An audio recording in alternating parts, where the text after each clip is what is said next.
tuning in. We have a special guest again. Dr. Mike is on the line, and today we're going to talk a lot about stress. And I know a lot of people in today's society certainly deal with stress in a certain number of ways, and we want to talk a little bit about what effects stress has on fibromyalgia and everything else. And Dr. Mike, are you on? I sure am, Matt. Thank you for having me. And no problem. We thank you for your time because I know you're a busy guy and busy helping patients and everything else. So we appreciate you being here. What I guess let's get right into it. Okay. Tell us how stress contributes to fibromyalgia. Well, stress, as you alluded to a few minutes ago, is a big factor in our society, and everyone to some degree is under stress, whether we realize it or not.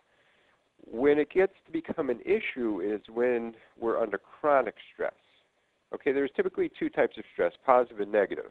And positive stress kind of speaks for itself. It's the negative stress that has the impact on our bodies. It can lead to symptoms such as headaches. It can lead to sleep problems. It can lead to digestive disorders. Some people say high blood pressure, tension.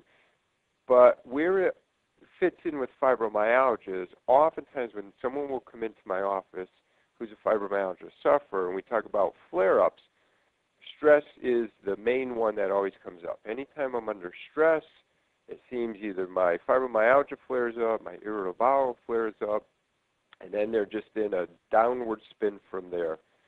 So it's very important to learn how to manage stress. Now, we will never eliminate stress from our lives. It's just impossible. There's too many stressors out there. But it's the way that we manage stress that's going to be important. But does stress affect everybody the same, or does it vary amongst individuals? Yeah, it definitely varies amongst individuals. I mean, you can have two people here and the same stressful event would take place in front of us, and the way I would handle it versus someone else could be totally opposite.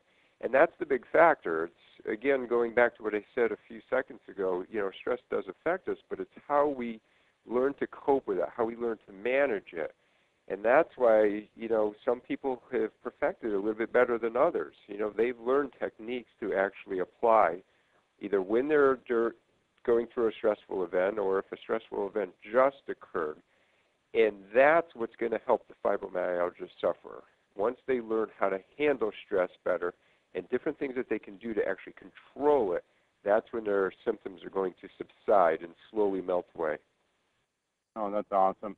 And I know you get into it in the book, but let's talk about your practice and what you do. Can you help people with us going through stress and help them, I guess, get to a point where help them control stress? Yeah. It's something that's an ongoing discussion when I sit down with my patients to either counsel them or to treat them.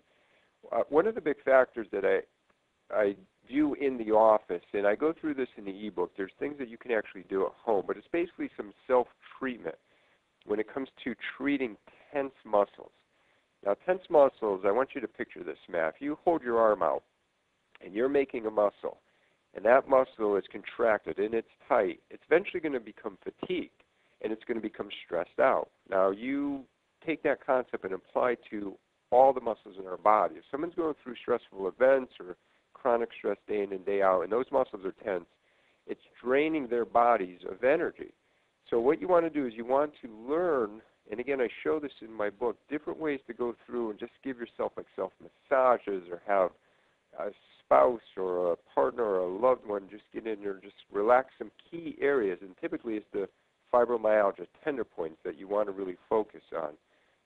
So that's one of the first ways that I typically try to address stress. The second is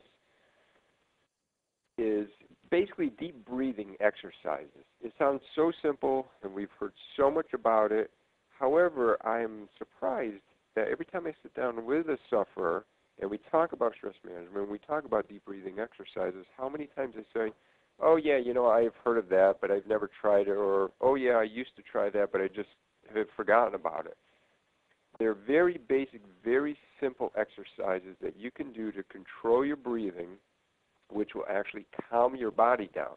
Now, there's been some studies that show that deep breathing will actually literally lower your blood pressure. Deep breathing, what it also does is it brings more oxygen into the body through the lungs, and that oxygen is going to get to the bloodstream and be circulated throughout the tissues of the body. bringing more oxygen to those tissues is one of the best ways to help them relax. So that's a second big way that people can actually try to control or manage stress on their own. And one of the third ways that we usually discuss in the office is to do some kind of visualization. Now, again, a lot of us have heard, oh, visualize yourself lying on a beach, somewhere in the Caribbean or in the tropics somewhere. And that works great. However, oftentimes it's just the simple things. If you can just visualize yourself going home at the end of a hectic day and soaking in the bathtub, you know what? It's visualization. It works. It puts your body at ease, and it gives you something to look forward to that night. Now, those three suggestions are just some simple ways. In the book, like I said, I go over a few more, and they take work. It's nothing that's going to come to you overnight. It's going to have to take a little bit of practice, but once you get it down, believe me, you are going to learn how to handle stress much, much better, feel much more relaxed, and that's going to minimize the amount of fibromyalgia flare-ups that you have. That's awesome information. And Doctor, we thank you for your time. It just so happens that the way to deal with stress is one of the ways is you're talking diet and exercise. It always comes back to those two things. But there's a lot more to it than that, and I know in your book you have lots of different tips on how to do that. That's correct. How to deal with it. Well, Doctor, unless you have something else, we'll let you get back to your busy schedule.